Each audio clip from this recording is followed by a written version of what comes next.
지난 영상에서는 CP 비누 만들기 기초 비누화에 대해서 소개해 드렸습니다.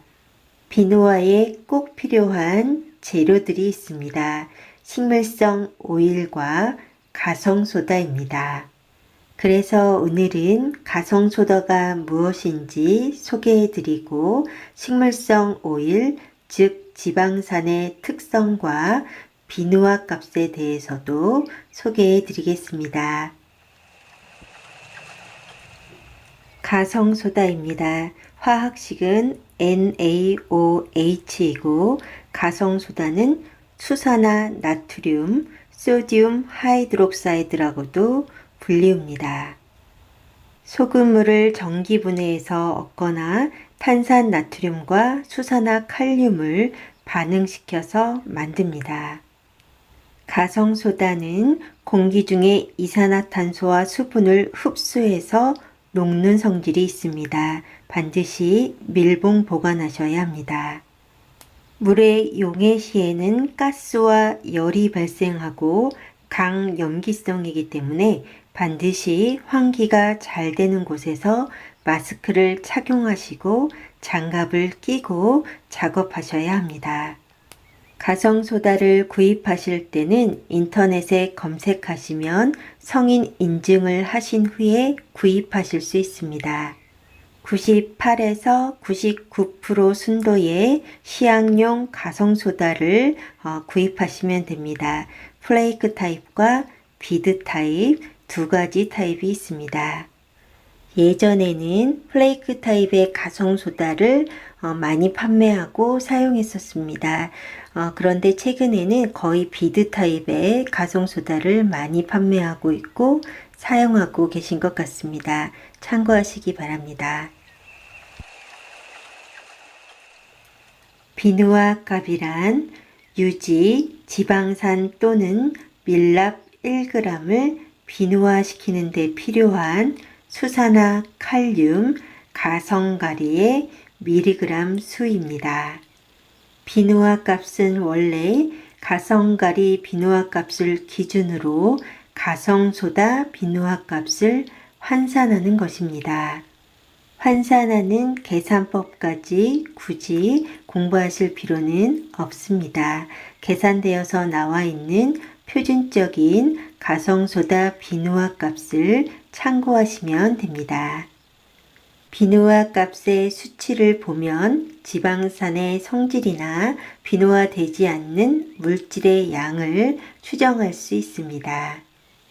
분자량이 작은 지방산이 많을수록 비누화 값이 커지고 분자량이 큰 지방이 많을수록 비누화 값이 작아집니다. 비누화 값이 작아지는 이유는 비누화가 되는 지방산 외에 비누화가 되지 않는 성분들을 많이 포함하고 있기 때문입니다. 비누화 되지 않는 성분들은 대부분 클로로필이나 비타민, 미네랄, 항산화 물질 등 피부에 유용한 성분들이 많이 있습니다. 비누화 값은 실제로 비누를 만들 때에는 디스카운트를 통해서 줄일 수 있습니다. 각 오일별 비누화 값을 더해서 가성소다 필요량이 나오면 5에서 10% 정도 디스카운트를 해줍니다.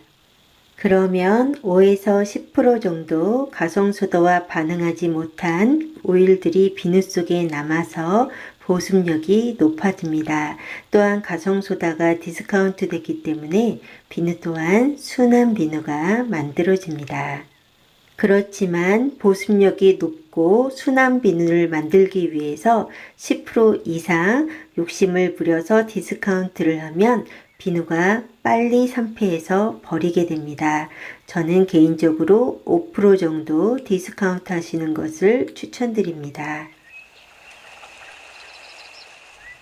식물성 오일 지방산별 특징입니다. 식물성 오일은 식물의 씨나 열매에서 얻어지는 오일입니다. 식물성 오일을 얻는 방법에는 열을 가한 뒤에 압착으로 얻는 압착법과 열을 가하지 않고 얻는 냉압착법이 있습니다. 그리고 용매를 활용한 용매 추출법과 탄산가스를 활용한 CO2 추출법이 있습니다.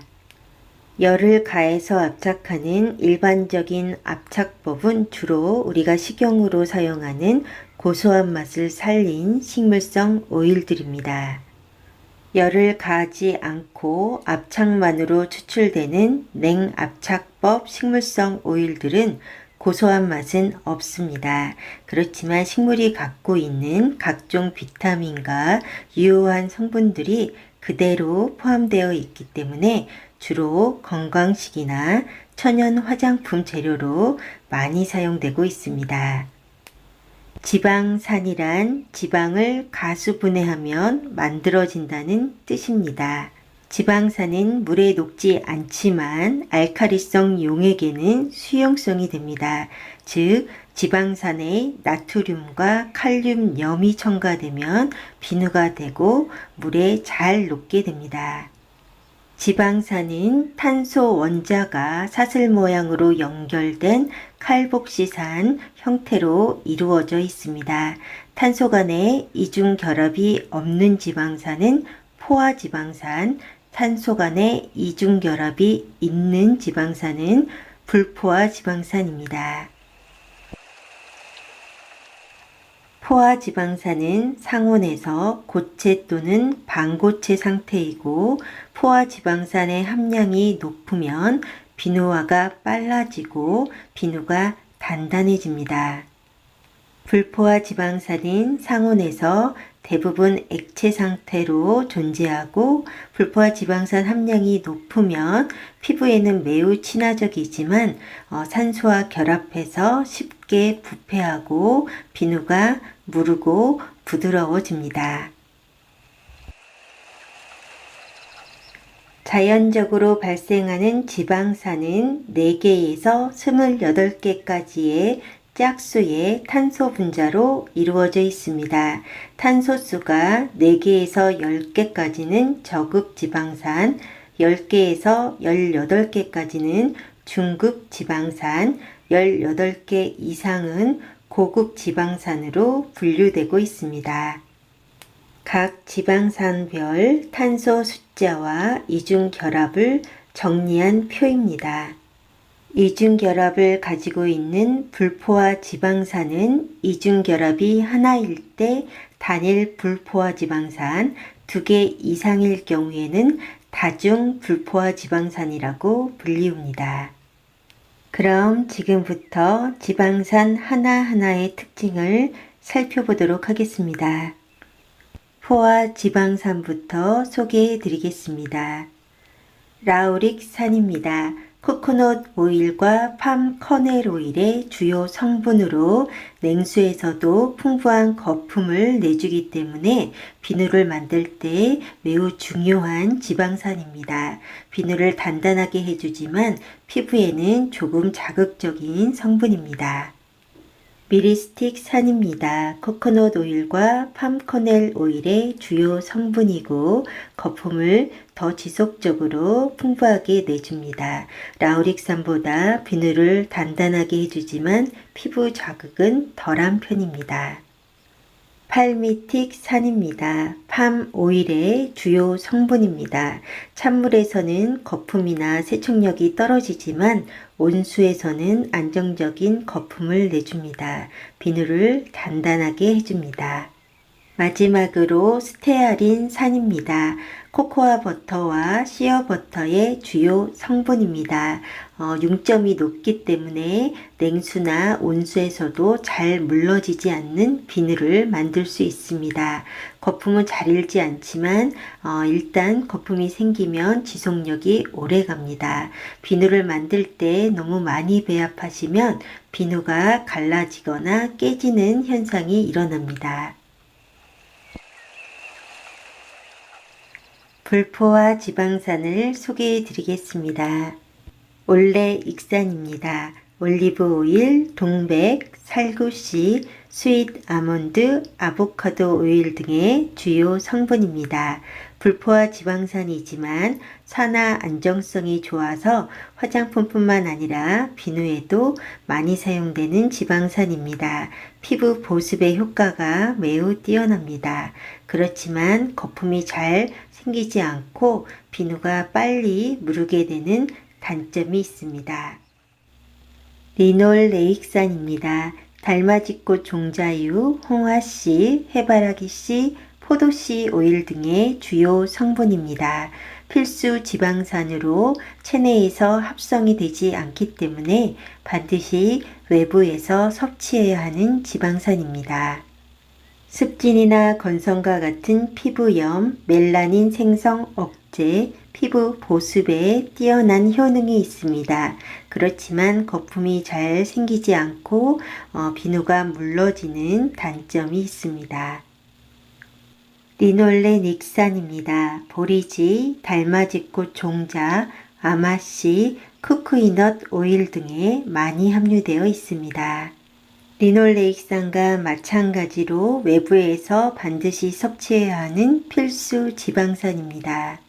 항염증 작용이 뛰어나고 면역 기능을 조절하고 피부를 보습해주는 효능이 있습니다. 그렇지만 거품이 잘 일지 않고 무른 비누가 만들어지고 산패가 매우 빠르기 때문에 주의하셔야 합니다. 마지막으로 리시놀레익산입니다. 피마자 오일에 함유되어 있는 지방산으로 안정적이고도 풍부한 거품을 만들어줍니다. 그렇다고 많이 넣으시면 무른 비누가 될 수 있기 때문에 주의하셔야 합니다. 불포화 지방산들은 산화가 빨리 이루어지는 불안정한 상태의 지방산입니다. 그렇기 때문에 CP 비누를 만들 때 베이스용으로는 올레익산이나 리시놀레익산이 들어있는 오일을 참고하시는 것이 좋습니다. 리놀레익산이나 리놀레닉산과 같은 오일들은 비누화가 끝나고 슈퍼팻으로 소량 넣어서 만드시는 것을 추천드립니다.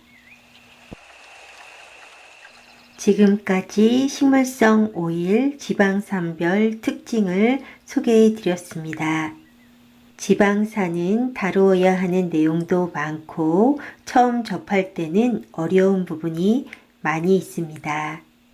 처음에는 가지고 계시거나 사용할 식물성 오일에 들어있는 지방산부터 하나씩 공부하시고 이해하시면서 사용해 보시는 것을 추천드립니다.